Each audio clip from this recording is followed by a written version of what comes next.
Les plus belles paroles du Bouddha, les versets du Dhammapada, aux éditions Sully, traduction Jeanne Chute. Préface. Les plus belles paroles du Bouddha sont des vérités jaillies du cœur du Bouddha en réponse à des circonstances précises.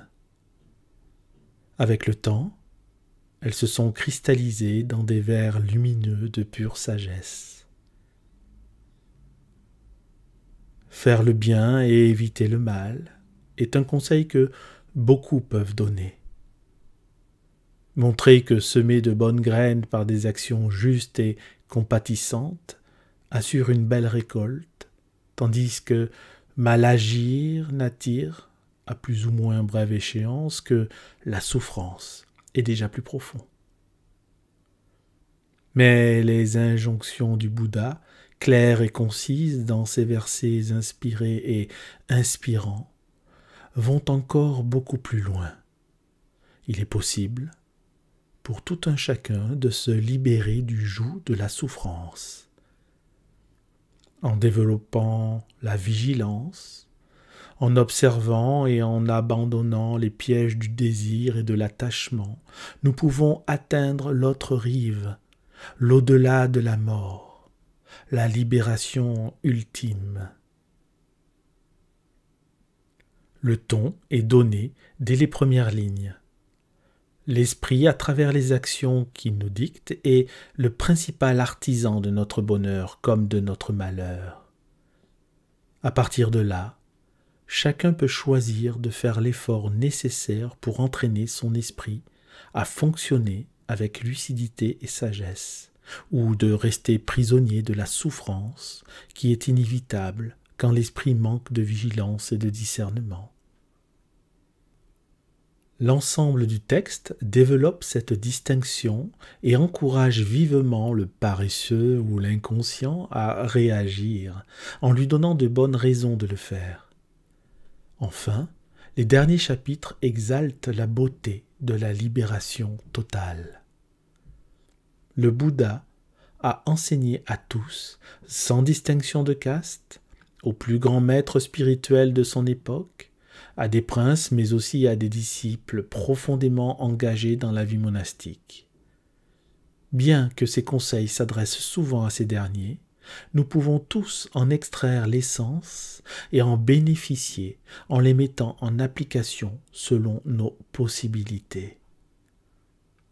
Pour que ces paroles touchent tous les cœurs, j'ai souhaité en proposer une traduction simple et fluide, qui respecte avant tout le sens du texte dans son esprit, mais aussi à chaque fois que cela a été possible dans sa forme, en utilisant la versification en écho au texte original. Certains versets ont été regroupés du fait de leur cohésion, comparaison, énumération, opposition.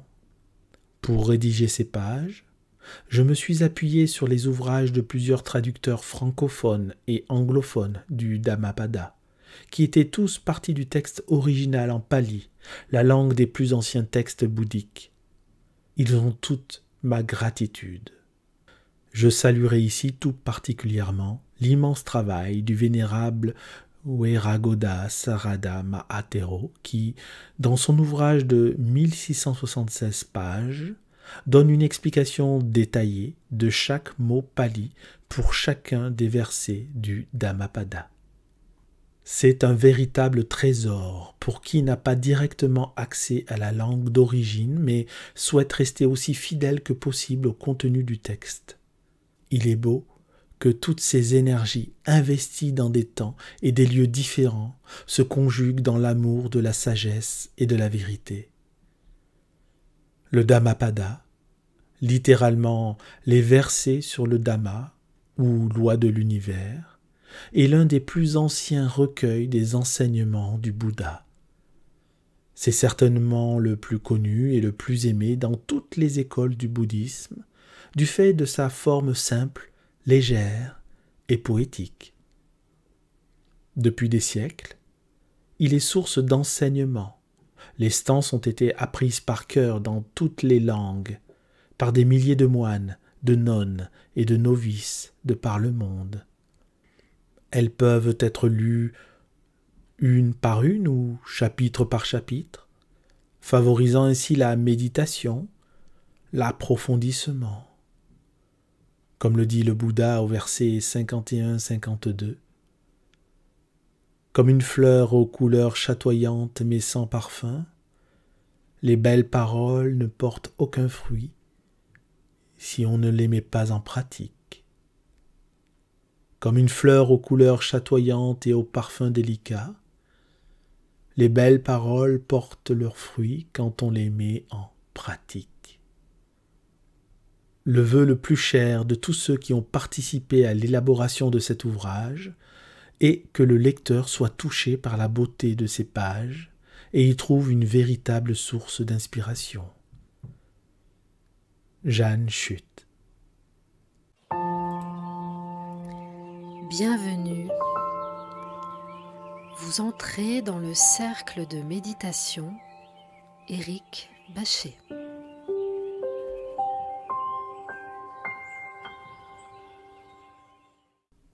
Verset sur les paires d'opposés. Tous les phénomènes qui se manifestent à nous naissent dans notre cœur et dans notre esprit. Ils sont dirigés par le cœur et l'esprit. Ils sont fabriqués par le cœur et l'esprit.